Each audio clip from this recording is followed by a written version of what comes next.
All of you. Human reproduction के अंदर आज हम स्टडी करेंगे ट्विंस की, जुड़वा बच्चे, जो जुड़वा बच्चे पैदा होते हैं उसके बारे में डिस्कस करेंगे, स्टडी करेंगे कि कैसे ट्विंस होते हैं। ट्विंस जब कभी किसी फीमेल के अंदर एक से ज़्यादा फीटस अगर डेवलपमेंट करने लगता है, एक से ज़्यादा जायगोट का डेवलपमेंट होने लगता है, या एक ही जायगोट स्प्लिट होकर एक से ज़्यादा बच्चे पैदा करता है, उसको हम ट्विंस बोलते हैं। ट्विंस कंडीशन जनरली दो बच्चे अगर हो रहे हैं उसको हम ट्विंस बोलते हैं। दो से ज़्यादा भी हो सकते हैं बच्चे, कभी एक तीन हो सकते हैं, चार हो सकते हैं, यहाँ तक कि 7 बच्चे के एग्जाम्पल भी है कि एक ही उससे 7 बच्चे भी हैं। जो जंतु होते हैं उनमें ये नॉर्मल है कि एक टाइम पे एक से ज़्यादा बच्चे होते हैं, पर जो ह्यूमन बीइंग है उनमें ये रेयर केसेस होते हैं। तो आज हम स्टडी करेंगे ट्विंस के बारे में कि ट्विंस कैसे पैदा होते हैं। ट्विंस दो प्रकार के होते हैं। फर्स्ट है आइडेंटिकल ट्विंस और सेकंड है non identical twins. Identical twins को बायोलॉजी की लैंग्वेज में बोलते हैं मोनोजाइगोटिक ट्विंस। मीन्स ये ट्विंस एक ही जाइगोट के स्प्लिट से बनते हैं। मीन्स इनमें जेनेटिक इंफॉर्मेशन दोनों बच्चों में एक समान होगी। एक्चुअली यही रियल ट्विंस है। जो दूसरे ट्विंस होते हैं वो ट्विंस होते हैं डाइजाइगोटिक ट्विंस और उसको हम फ्रेटर्नल ट्विंस बोलते हैं। इस ट्विंस में एक ही टाइम पे एक से ज्यादा ओवा या ओव्यूम को एक से ज्यादा स्पर्म क्या करते हैं, फर्टिलाइज करते हैं। तो वो ट्विंस होते हैं डाइजाइगोटिक। मींस स्टार्टिंग से 2 जाइगोट हमारे पास बने हुए हैं।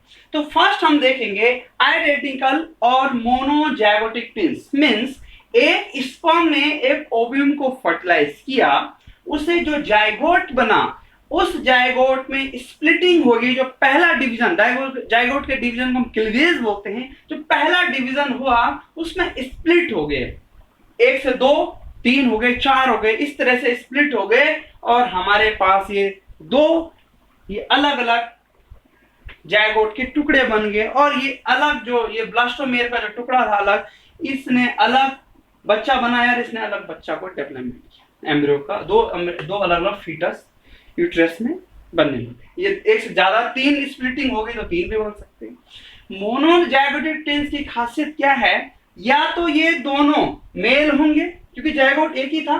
अगर मेल स्पर्म था, वाई क्रोमोसोम वाला स्पर्म, जो 23वां जो क्रोमोसोम था वाई था, तो वो मेल होगा, जाइगोट मेल था। उससे जो स्प्लिट हुए तो दोनों क्या हुए, मेल ट्विंस पैदा हुए।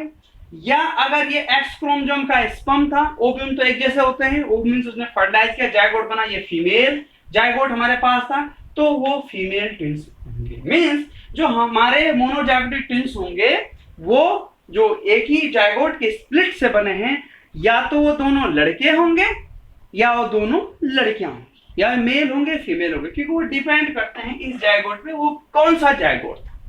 सेकंड है फ्रेटर्नल और डाइजाइगोटिक ट्विंस।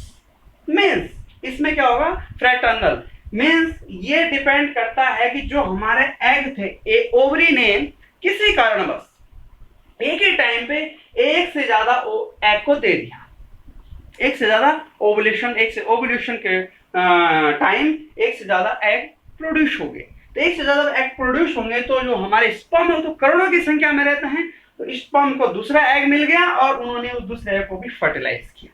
तो यहाँ पे देखो दो अलग अलग, अगर हम 2 की बात करें कि 2 ही फीटस डेवलपमेंट हो रहा है। 2 हमारे पास एग थे, अब ये स्पर्म है। अब ये कंफर्म नहीं है कि ये एक्स वाला स्पर्म है, एक्स क्रोमोसोम वाला, या वाई क्रोमोसोम वाला स्पर्म है। मींस ये जो मेल बनाएगा कि फीमेल बनाएगा। तो देखो जो हमारे पास डाइजाइगोटिक ट्विंस होते हैं या फ्रेटर्नल ट्विंस हम उनको बोलते हैं, उनमें स्टार्टिंग में ही 2 जाइगोट बन जाते हैं। मींस 2 अलग अलग एग 2 अलग अलग स्पर्म या शुक्राणु द्वारा फर्टिलाइज होते हैं। तो ये जो जाइगोट हैं, ये दोनों जाइगोट मेल भी हो सकते हैं, ये दोनों जाइगोट फीमेल भी हो सकते हैं। वो डिपेंड करता है किस पे, स्पर्म पे, शुक्राणु की क्रोमोसोम पे, कि वाई वाला है तो वो मेल होगा और एक्स वाला तो फीमेल होगा। और इनमें से ये भी हो सकता है कि एक ये मेल हो और एक फीमेल। तो ये आप समझ चुके होंगे। तो जो हमारे जो डाइजाइगोटिक ट्विंस होते हैं वो दोनों जाइगोट अलग अलग उसमें होते हैं, या तो मेल होंगे या दोनों फीमेल होंगे या वो मेल फीमेल भी। एक थ्योरी अलग चली है कि कभी कभी क्या होता है कि जो एग है वही स्प्लिट करता है, उसके दो टुकड़े हो जाते हैं, उसको अलग अलग जो है स्पर्म जो है उसको फर्टिलाइज करते हैं। तो वो दोनों बीच की कंडीशन है वो ना मोनोजाइगोटिक ना डाइजाइगोटिक ट्विंस हैं, वो एग पे डिपेंड है कि एक एग के दो स्प्लिट हो गए और उसको वो कर दे। लेकिन जो मेन जो कैटेगरी है ट्विंस की वो यही दो ही है जो ये प्रूव्ड हो चुकी है कि जो मोनोजाइगोटिक और डाइजाइगोटिक। मोनोजाइगोटिक एक जैसे ट्विंस होंगे। अब हम ये देखेंगे कि ये ट्विंस के कारण क्या हैं, ट्विंस पैदा होने के क्या कारण है। तो सबसे जो पहला कारण है एज पे डिपेंड है हार्मोन। माना जाता है कि जो 30 से ज्यादा एज की जो फीमेल होती हैं उनमें हार्मोन एस्ट्रोजन लेवल ज्यादा जब होता है यंग के मुकाबले, यंग लेडीज के मुकाबले, यंग फीमेल के मुकाबले, तो उनमें कभी कभी उनकी जो ओवरी होती है वो एक से ज्यादा हमारे, एक तो जो मोनोजाइगोटिक है तो कहीं भी हो सकते हैं, जाइगोट के स्प्लिट हुआ, लेकिन जो डाइजाइगोटिक ट्विंस हैं उसकी बात कर रहा हूँ। मेन केस डाइजाइगोटिक ट्विंस के हैं ये कि हार्मोन के कारण, हार्मोन जब ज्यादा निकलता है तो एक टाइम पे एक ओवरी एक से ज्यादा एग लेकर ओवुलेट कर देती है, एक से ज्यादा एग प्रोड्यूस कर देती है, तो स्पर्म को एक से ज्यादा एग।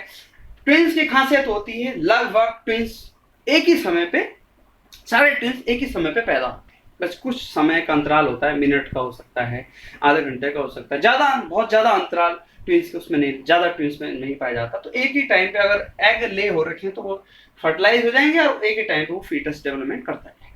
और हेरिडिटी है, किसी की हेरिडिटी में भी पाए जा सकते हैं, हो सकता है किसी की जनरेशन में ट्विंस का एग्जाम्पल्स मिलते हो, उदाहरण हो किसी पहले की जनरेशन में उस फीमेल के, तो उसके भी ट्विंस के समान रहते हैं। रेसेस हैं, ये भी माना जाता है कि जो ब्लैक अफ्रीकन जो फीमेल हैं उनमें ट्विंस ये वाले ज्यादा। तो रेस इस पे ट्विंस पे डिपेंड करता है, जब रेस नस्ल होती है मनुष्य की उस पर डिपेंड करता है, किसी नस्लों में ट्विंस ज्यादा होते हैं और किसी में कम होते हैं। जैसे जो एशियन के मुकाबले जो अफ्रीकन फीमेल होती है उनमें ट्विंस, उनके ज्यादा ट्विंस होते हैं, ये माना जाता है। और ट्रीटमेंट भी है, कभी किसी के बच्चे नहीं हो रहे हो तो उसमें अगर हम हार्मोनल उसका ट्रीटमेंट कर रहे हैं ओवुलेशन के लिए, एग बनने के लिए, oogenesis के लिए, तो उसमें क्या होता है जब ट्रीटमेंट ज्यादा अच्छी तरह से हो जाता है तो हार्मोन अच्छे डेवलप हो जाते हैं, तो एक ओवरी एक टाइम पे एक से ज्यादा एग को ओवुलेट कर देती है, प्रोड्यूस कर देती है, तो उसमें भी ट्विंस की संभावना ज्यादा है।